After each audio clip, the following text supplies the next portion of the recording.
Jediný okamžik, kdy se hladina oceánu roztrhne tmavým švihem a pod povrchem se myhne stín, znamená v éře, kdy světu vládli ještěři, začátek lovu.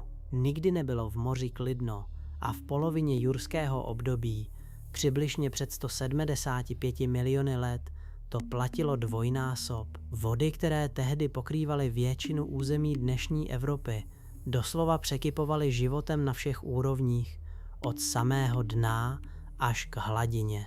Právě v takové chvíli, když 20 metrů pod hladinou náhle prorazila temnou masu vody rychlá silueta, bylo jasné, že na scénu vstupuje skutečný vládce těchto moří, téměř 3metrový tvor s tělem ladně tvarovaným pro rychlost a obratnost, pohybující se s neskutečnou lehkostí, jako by odpor vody neexistoval.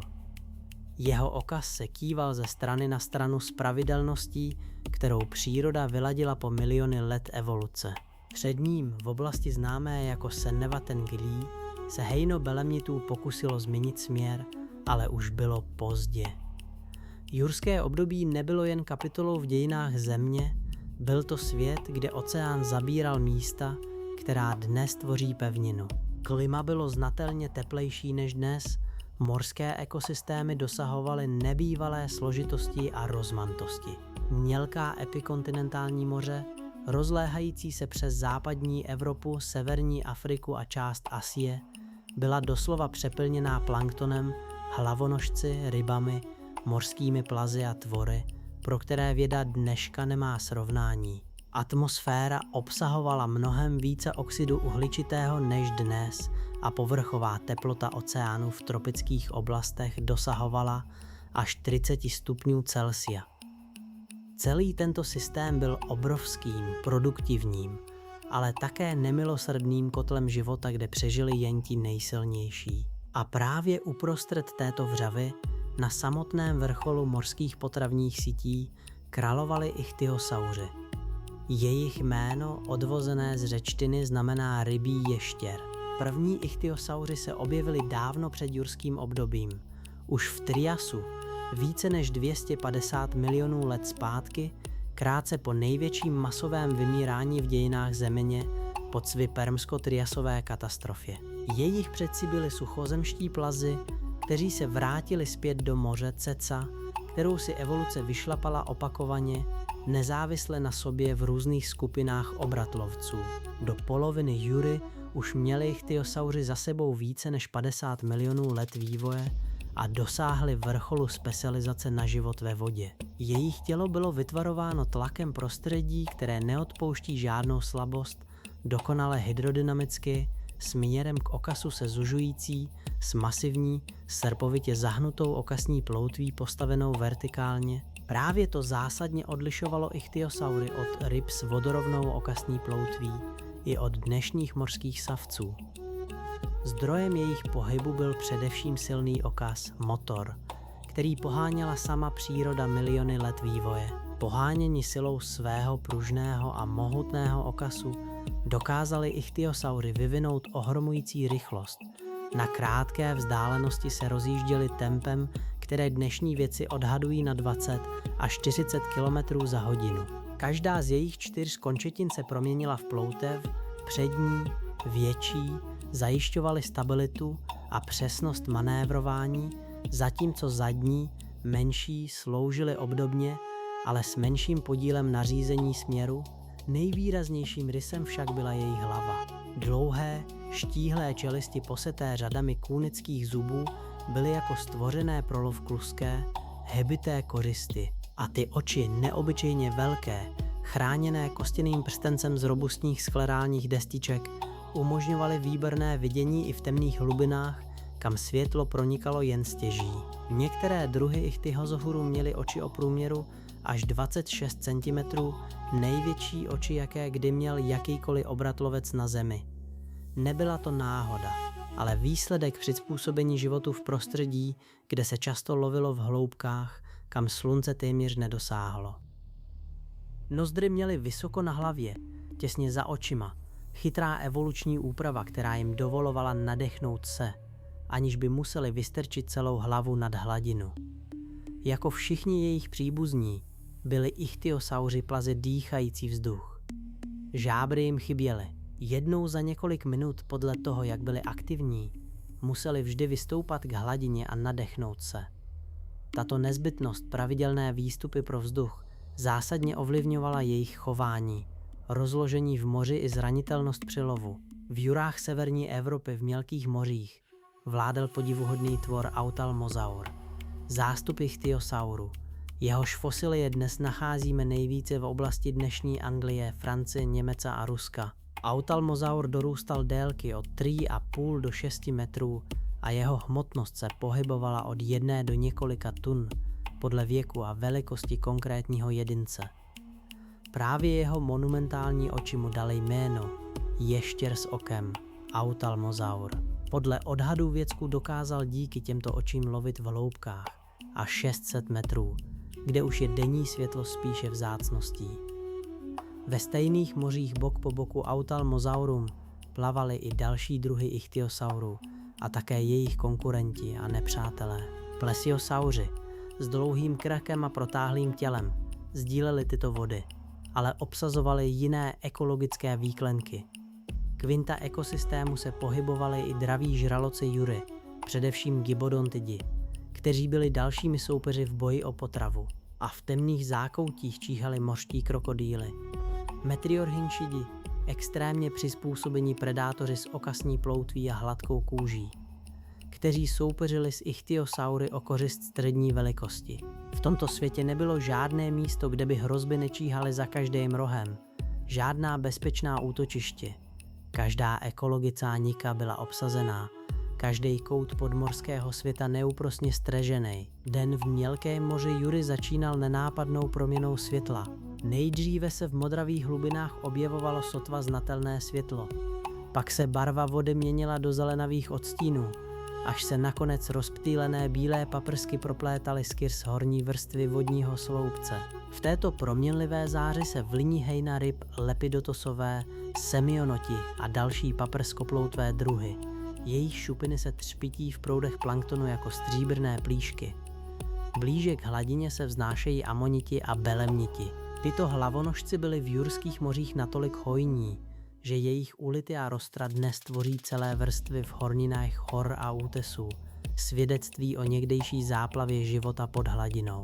Ichthyosaurus, v tomto případě Autalmosaver, se v tomto světě pohybuje s absolutní jistotou, téměř jako by se ztrácel ve vlastním živlu. Na úsvitu vystoupal k hladině, jen na jediný krátký okamžik potrhle ticho rána, nadechl se a zmizel zpět do hlubin. Teplota vody se pohybuje okolo 22 stupňů Celsia. Slanost je o něco nižší než v dnešních oceánech. Živat tu doslova překypuje a smyslové systémy ichthyosaura neustále zpracovávají přívaly informací. Tlak vody snímaný postranní čárou, pohyb potenciální kořisti, chemické stopy naznačující, kde se vynořila potrava. První lov dne začíná hluboko pod hladinou. Hejno belemnitů, několik stovek jedinců, každý dlouhý 20 až 30 cm, pomalu proplouvá středními vrstvami vody a pátrá po drobném zooplanktonu. Belemnity byly základní složkou potravy mnoha jurských mořských plazů. Jejich měkká těla se dávno rozložila před miliony let, ale jejich tvrdé vnitřní rostra se zachovala v ohromném množství a často je paleontologové nacházejí v břišních dutinách zkamenělých ichthyosaurů. Tohle je přímý důkaz toho, čím se živili. A pak se vše odehraje během několika vteřin.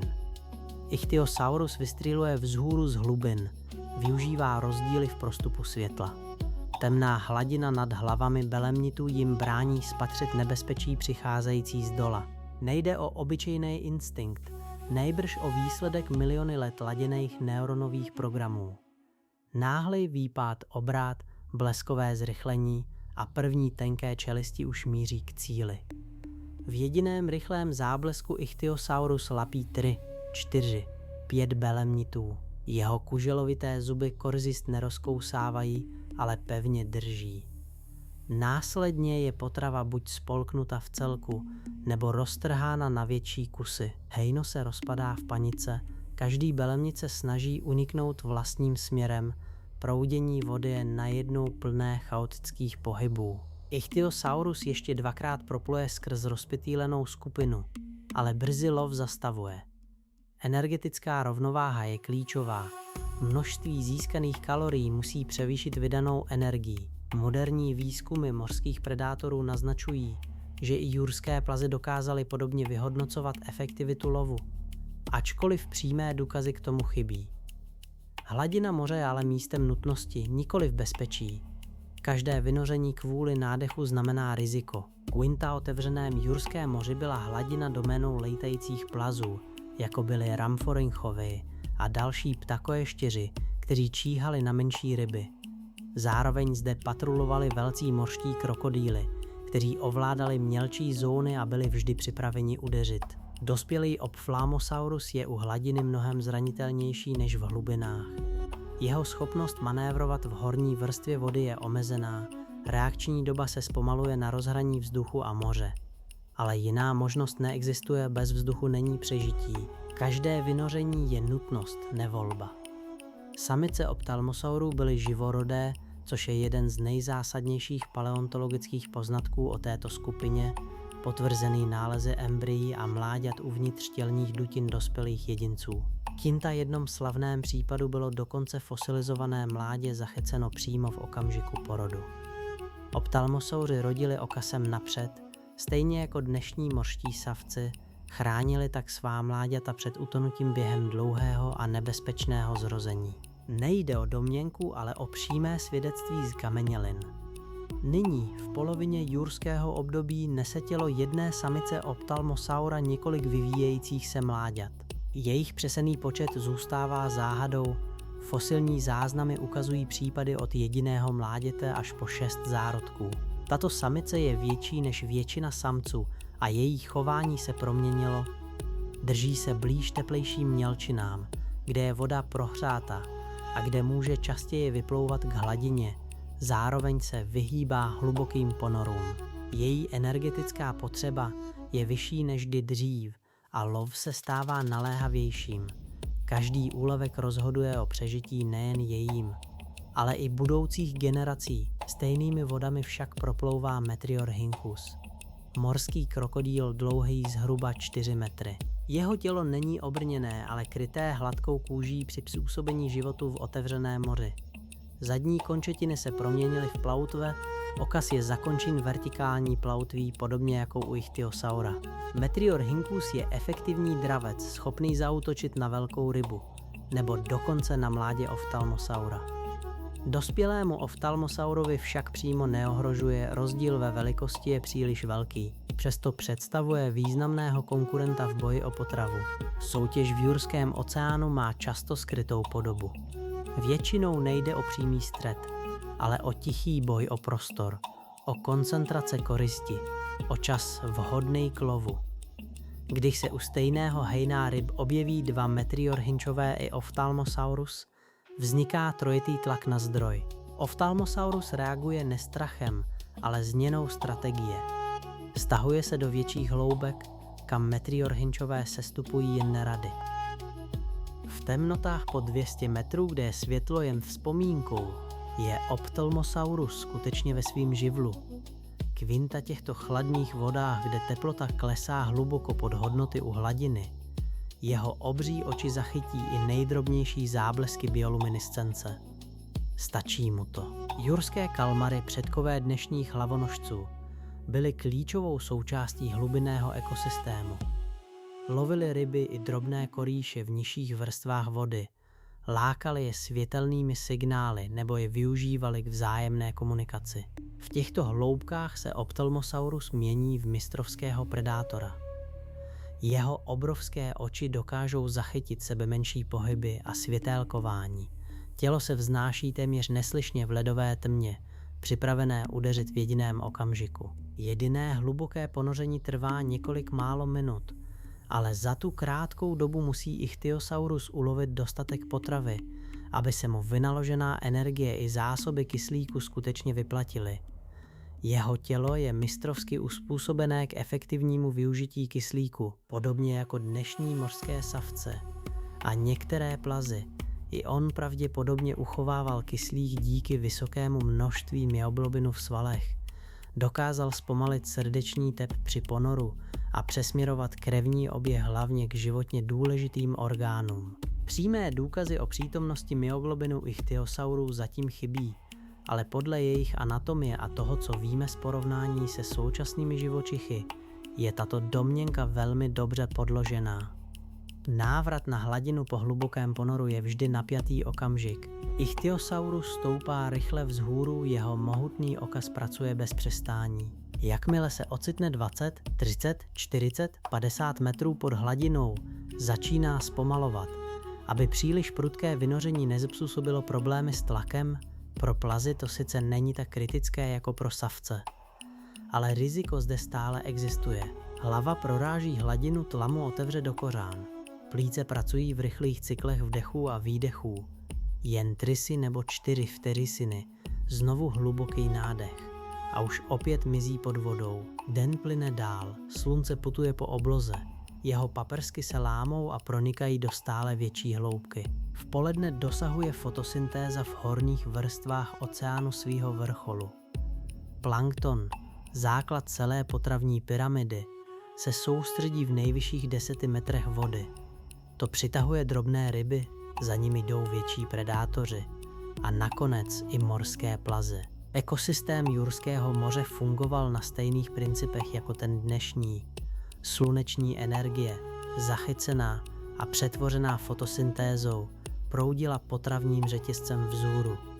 Vždy částečně ztracená v podobě tepla, ale stále pohánějící celý ekosystém kupředu. Jenže kolem poledne se na obzoru začínají stahovat tmavé mraky. Ve vzduchu housne tlak, přijde bouře. Jurské bouře byly událostmi obrovské síly. Teplý oceán, vysoká vlhkost a neklidná atmosféra vytvářely podmínky pro tropické cyklóny a zuřivé bouřky, které měnily tvář moře během několika hodin. Pro mořské plazy to znamenalo nejen změnu chování kořisti, ale také silnější proudy a zhoršenou viditelnost v rozbouřených vrstvách vody. Není to smrtelné ohrožení, ale stresující situace, která vyžaduje rychlou adaptaci. Ichthyosaurus se stupuje pod zónu vlnění, kde je pohyb vody už mnohem klidnější. Kvinta hloubce kolem 20 metrů je temněji, tlak o něco vyšší, ale především bezpečno a klid. Zde přečkává několik hodin, na hladinu vystupuje pouze tehdy, když opravdu musí. K večeru bouře kulminuje, hrom burácí, blesky šlehají až na mořskou hladinu. Po odeznění je povrch vody rozvířený, horní vrstvy kalné, promíchané prouděním, které přináší chladnější a na živiny bohatou vodu ze dna směrem vzhůru. Tento jev upwelling je doslova hostina pro všechny obyvatele moře. Výživné látky, které proudí z mořského dna, spouštějí explozi fytoplanktonu. Zelený závoj mikroskopických rostlin se vznáší v proudu, jenž rychle láká zooplankton a drobné korýše. Za nimi následují hejna ryb a hlavonožců. Stačí pár hodin po odeznění bouře a v některých částech moře se množství kořistí zvyšuje na násobky běžných hodnot. Pro jejich teozavra je to neodolatelný signál. Jeho tělo je vybaveno chemoreceptory, které zachycují jemné změny chemického složení vody stejně jako akustické vjemy z pohybu rybích hejn a dokonce i tlakové vlny způsobené přesuny velkých mas kořisti. Právě v tuto večerní hodinu, v čase největšího povrchového bohatství po bouři, se odehraje střet, který převrací vše, co dosud bylo samozřejmé. Setkání, jež může znamenat život nebo smrta. Plesiosaurus v jurských mořích Evropy tyto podzadité, mohutné morské plazy s obrovskými čelistmi představovalo několik rodů. Mezi nimi královal Leoplerodon, jenž sdílel vrchol potravního řetězce s největšími ichthyosaury a podle některých paleontologů je mohl v mohutnosti i překonávat. Leoplerodon, známý z vrstev oxfordského souvrství evropského Jurasiku, mohl měřit podle dnešních vědeckých odhadů 5 až 7 metrů na délku. Některé starší a přehnané odhady hovořící o 25 metrech již paleontologická komunita jednoznačně zavrhla. Ale i při těchto skromnějších rozměrech šlo o predátora s nebývalou silou. Čelisti, které bez potíží drtily kosti, 4 mohutné ploutve umožňující bleskové manévry. Tento konkrétní Leopleurodon, zkušený samec s hlubokými jizvami na předních ploutvích, se teď pohybuje klidně horní vrstvou vody a pečlivě sleduje signály o přítomnosti kořisti. Jeho 4 nozdry rozmístěné ve 2 párech mu umožňují s neuvěřitelnou přesností mapovat směr, odkud přichází vůně. Rozdíly v koncentraci mezi levou a pravou stranou vytvářejí trojrozměrnou olfaktorickou mapu mořského prostoru. Po bouři je voda nasycená vůní krive a ryb, právě toho přivedlo sen. Ichthyosaurus si přítomnost plesiosaura uvědomuje téměř okamžitě. Ne prostřednictvím čichu, ale díky postranní linii, možná i sluchovými receptory, které zachycují nízkofrekvenční vibrace velkého těla pohybujícího se vodou. Reakce je blesková, prudký úhybný manévr stranou a dolů, raketové zrychlení na maximum. Vzdálenost mezi oběma tvory je přibližně 40 metrů. Prostor, který sice dává naději, ale nezaručuje bezpečí. Leopleurodon reaguje na pohyb. Náhlý, rychlý výpad velkého zvířete v jeho zorném poli spouští lovecký instinkt, základní nervový reflex, který sdílí většina vrcholových predátorů. Všechny 4 ploutve se synchronně opřou do vody a masivní tělo přechází do pronásledování. Podle biomechanických modelů mohla jeho rychlost při náběhu dosáhnout 3 až 5 metrů za sekundu. Působivý výkon na takového obra přesto v přímé čáře zaostává za rychlým ichthyosaurem. Pronásledování trvá méně než minutu, ale v těchto chvílích rozhoduje každý pohyb, každý zlomek vteřiny. Ichthyosaurus teď sází na svůj největší trumf rychlost. Prudce se vymřtí do strany, tělo se elegantně prohne, mění směr jako stříbrný blesk a míří hlouběji do bezpečí. Každý jeho pohyb je přesně načasovaný, instinktivní. Plesiosaurus, těžkopádnější a s robustnější konstrukcí těla, ztrácí při každé změně směru drahocenné vteřiny i energii. Quinta několika okamžicích se vzdálenost mezi nimi znovu zvětšuje 50, 60, 70 metrů. Plesiosaurus zpomaluje, pronásledování končí. Další úbytek sil by už nebyl rozumný, lovec se vzdává. Ale příběh tímto nekončí. Rychlý úprk před plesiosaurem přivedl ichthyosaura do neznámé části mělčiny, kde ostré vápencové útesy rozřezávají dno. Náhlý kontakt s kamenitým výběžkem a bok jeho těla nese nové zranění. Možná jen prasklina na žebru, možná hluboké odrení měkkých tkání o ostrý okraj korálového vápence. Bolest, jestli ten pojem můžeme na tvory staré 175 milionů let aplikovat, je prokazatelná, fosilní záznamy i znalosti o nervových receptorech těchto plazů to naznačují. Pohyb ichthyosaura se stává méně plynulým, nesymetrikým. Drží tělo šikmo, aby co nejméně zatěžoval poraněnou stranu. Zranění ve vodním světě znamená mnohem víc než jen bolest. Každá kapka krve, byť nepatrná, mění chemii okolní vody. Průd roznáší pach zranění do stovek metrů daleko. Pro okolní predátory, například metriorhinchy, gibodontidy a další hladové lovace, je to jasný signál, že někdo v okolí je oslabený. Pro zraněného ichthyosaura to znamená zvýšenou hrozbu právě v době, kdy jeho schopnost rychle a přesně manévrovat klesla. Následující hodiny jsou neustálým balancováním mezi hladem a strachem. Musí lovit, ale zároveň si dává větší pozor. Drží se v oblastech s dobrou viditelností, opatrně stoupá k hladině, kde může nabrat vzduch. Jeho smysly pracují na maximum, každé šplouchnutí, každý stín v zelenomodré hlubině je analyzován. Není to vědomá strategie, jak bychom chápali u člověka, ale hluboce zakořeněné adaptivní chování, které vzešlo z tisíců generací zkušeností s nebezpečím. S příchodem noci se vše mění. Noční oceán je jiný svět, hladina je tmavá, jen stříbrný pruh měsíčního světla se občas myhne mezi vlenami. Quinta hlubině se náhle rozsvěcují záblesky bioluminescence, světélkující organismy kreslí do tmy fantastické tvary, které nemají v suchozemském světě obdoby. Pro ichthyosaura s obrovskýma očima je noc jinou realitou. Nabízí nový režim vnímání. Quinta tuto dobu se mnoho druhů kořisti zvedá z hlubin blíž k hladině, typická vertikální migrace, kdy plankton, následovaný rybami a hlavonožci, vystupuje vzhůru, aby se vyhnul nočním predátorům z hlubin. Pro ichtyosaura je to příležitost. Loví v zóně bohaté na potravu, kde konkurence ostatních velkých predátorů slábne, protože většina z nich v temnotě nedokáže efektivně vidět. Noční lov Ophthalmasaurů se proměňuje v pomalý, přesný pohyb mezi hejny kořisti, která se šromáždila u teplejšího povrchu. Světlo biluminiscenčních tvorů osvětluje jeho cestu, jako by šel po hvězdné dráze dávného Jurského moře. Jeho obrovské oči zachytávají mihotavé záblesky biluminiscenčních hlavonožců, matné odlesky měsíčního světla na šupinách ryb, i ten nejjemnější pohyb vody, který prozradí přítomnost života v blízkosti. Pohybuje se teď pomaleji než za bílého dne ne proto, že by byl méně rychlý, ale protože noční lov si žádá naprosto odlišnou taktiku.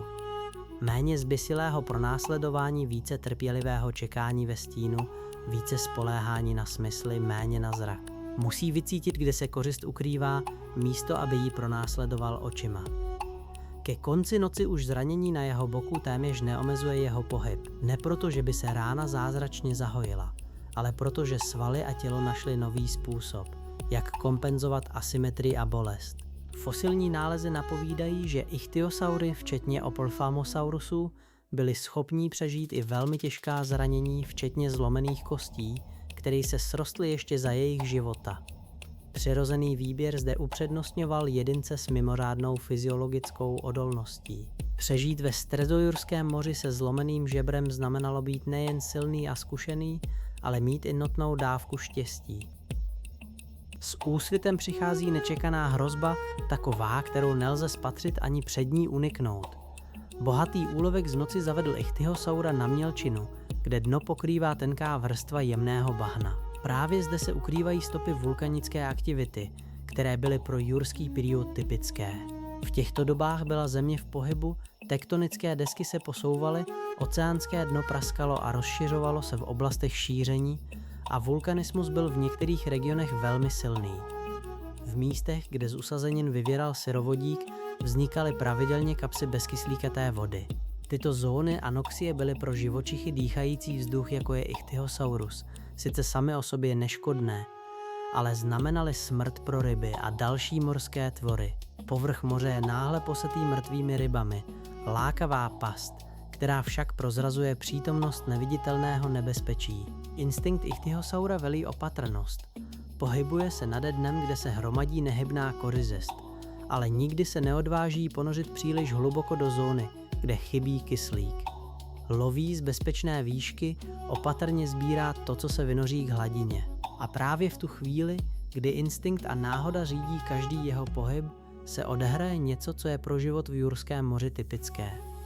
Západně od ní se nese vodou zvláštní zvukový signál, hluboké vibrace, krátké údery, které nemohou pocházet od žádného živého tvora. Je to pohyb kamenných vrstev pod morským dnem, drobné zemětřesení.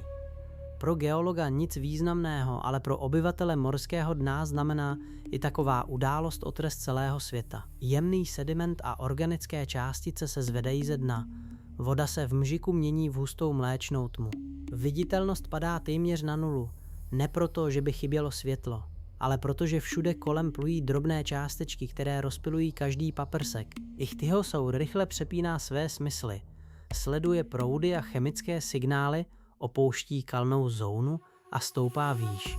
Blíže k hladině, kde je ještě možné se orientovat. Tyto vteřiny, kdy svět kolem něj náhle změní podobu, mohou rozhodnout o jeho přežití, nebo o tom, zda se sám stane kořistí v chaosu, který zospoutalo moře samo. Ostatní živočichové, stejně vyrušení náhlým podvodním otřesem, propadají chaosu. Vodní sloupec se plní neuchopitelnou smysicí zvuků a tlakových vlen, který se vzájemně prolínají a odrážejí od těl prchajících tvorů. Mohutný gibodontní žralok, dlouhý týměž 2,5 metru, s nápadnými osny před hřbetními ploutvemi, se zvedá z kalného dna a žene se ke světlejší hladině.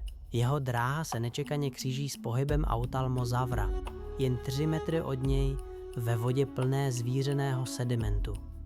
Kontakt je bleskový, naprosto nepředvídaný pro oba. Žralok reaguje instinktivně, rychlým, obranným kousnutím, bez přesného zaměření. Řady ostrých zubů jen sklouznou po bocích autalmozavra a zanechávají po sobě několik mělkých řezných ran, které naštěstí neproniknou hlouběji, jen škrábance, ale žádná vážná zranění. Autalmozavr bleskově cukne stranou, využije svou rychlost a během zlomku vteřiny zmizí z dosahu. Bolest mu ještě zesílí, když tělem narazí do ostrého kamene, ale i přesto s novými šrámy a chemickou stopou krve ve vodě se rychle vynoří k hladině. Tam, na rozhraní světla a kalu, dělá rychlé, úlevné nádechy, plíce pracují naplno, voda pod ním se zvolna čistí, ale ještě je plná drobných částic a zvířeného bahna. Zůstává na hladině déle než obvykle, pár vteřin navíc, během nich žendýchá a vyčkává. Toto krátké čekání mu zachrání život, v hlubině pod ním se žralok snaží v kalné vodě najít zdroj čerstvé krve. Ale rozptýlené sediment matoucí jeho smysly, rozbíjí pachovou stopu a nakonec ho donutí změnit směr. Hrozba pomíjí ne díky nějaké promyšlené strategii, ale prostě proto, že okolnosti se tentokrát sešly v jeho prospěch. S blížícím se polednem druhého dne se rány začínají zatahovat. Regenerace u plazů je proces, který známe z dešních druhů. A předpokládáme, že u mezozoických forem probíhala podobně, pomalej než třeba u ptáků či savců, ale spolehlivě. Krev se srazila díky pradávnému mechanismu, který sdílejí všichni obratlovci. Riziko infekce v mořské vodě existuje, ale v otevřeném Juraském oceánu byla pravděpodobně koncentrace patogenů nižší než v pobřežních oblastech, kde se hromadí organický materiál. Autalmozavr přežívá.